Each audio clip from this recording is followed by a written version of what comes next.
Ferrari nightmare rumbles on. Can Austria trigger revival?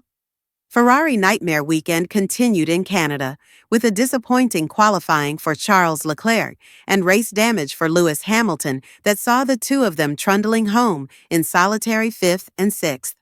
When the checkered flag was waved little more than a week ago, it might have been worse still. If only Lando Norris had not decided to withdraw from the race at the last minute. The reality hurts. Ferrari has totally missed the opportunity to build on the traction they gained with a fast car at the close of 2024. And although there have been indications that things are improving with team boss Fred Vasseur, expectations were straightforward. This year, Ferrari was going to be contesting the championship. Instead, they're falling further behind. Now, the Italian media is sharpening its knives with growing criticism of Vasseur's leadership. But this weekend's Austrian Grand Prix brings a glimmer of hope in the form of key upgrades. Ferrari needs a breakthrough, and fast. In this video, we'll break down what these upgrades are and why they might be Ferrari's last chance to change the tide before the season spirals out of control. Don't go anywhere. An Austrian awakening. The Canadian Grand Prix was as bad as it could have been for Ferrari.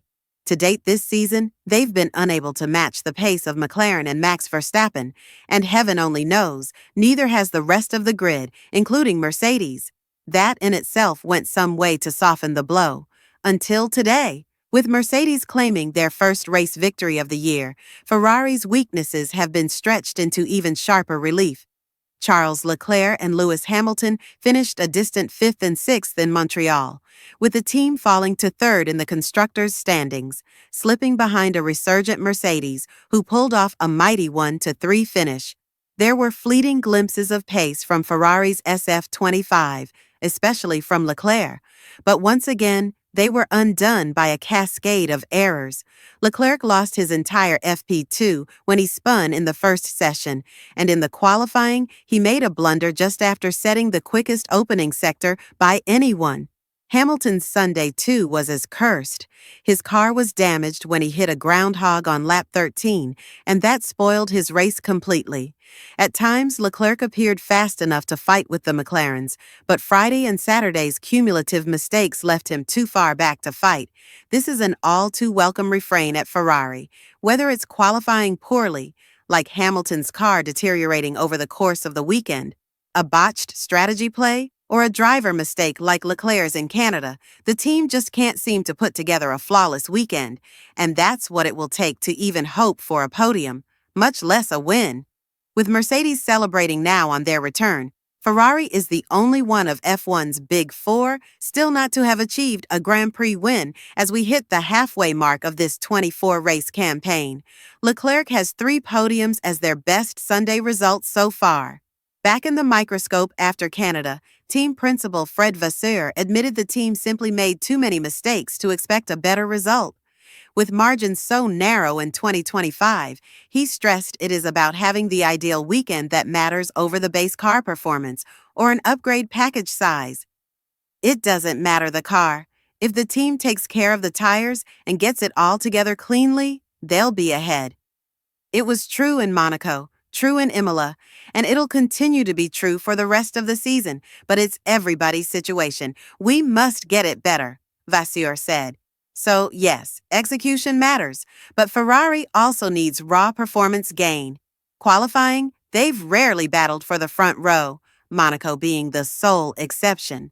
But Monaco's so anomalous for car performance, it's pretty much an isolated race in its own category. That is why Ferrari are keeping their fingers crossed regarding the new upgrades coming to Austria this weekend. It's a last-ditch effort at finding the lap time that will put them back in title potential and do so before it is too late.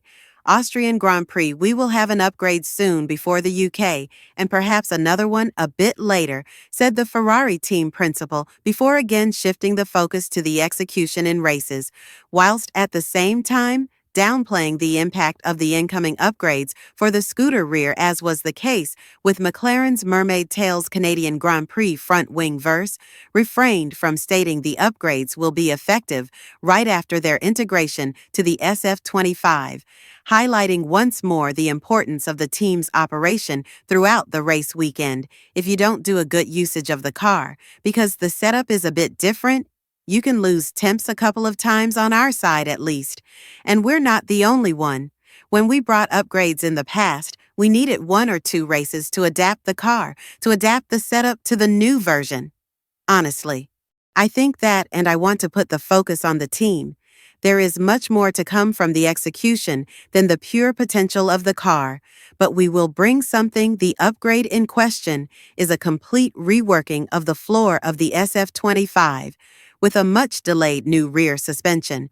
Due the race after Silverstone, however, rumors suggest Ferrari might accelerate their plans, potentially introducing both upgrades simultaneously this weekend, where traction plays a crucial role in overall performance.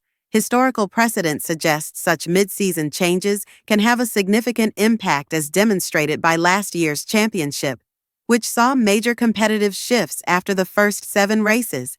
However, with the lead that McLaren have in both championships, especially over Ferrari, any upgrade is likely to do too little too late, and it has to be assumed that after this round of upgrades, Ferrari will abandon the SF25 in favor of next season, instead heading Vasseur hits back into the Canadian Grand Prix.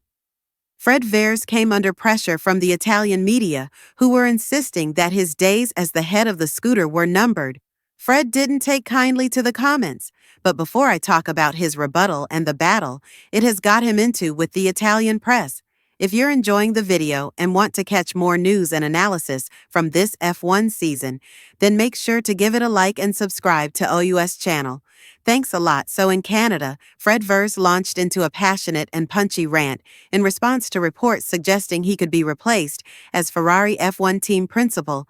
Lewis Hamilton and Charlotte were both asked about the speculation leading into the weekend, with the 7-time world champion describing the reports as nonsense.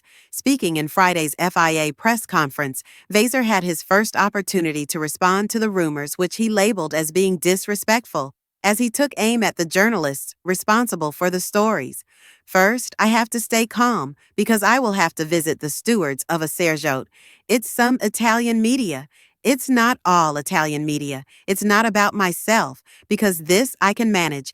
It's more about the people of the team to throw their names like this. I think it's just disrespectful for them and for their families. We had the case last year with the chief of Aero. I don't understand the target. Perhaps it's to give to the team. But in this case, I don't see the point. Versus response to the Italian media that is turning against him did not go down well, though a union representing Italian journalists has responded to the Ferrari F1 team principal's scathing criticism of the speculation about his future. The Italian Automotive Journalists Union, or UIGA, issued a statement responding to Vaser's public attack on the country's media. The UIGA argues that it is not a journalist's job to support a team, but to report honestly what happens. The statement also spoke about how their members reported with honesty and integrity, and any suggestion otherwise was baseless.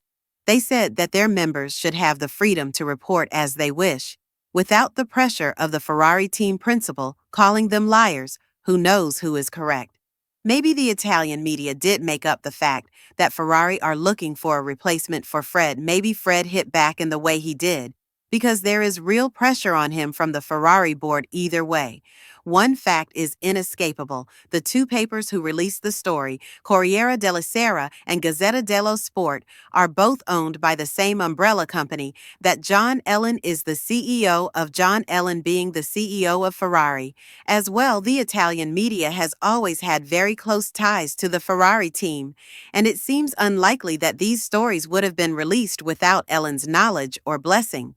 Ellen will have heard about the story before it was published and had the power to stop it, but chose not to.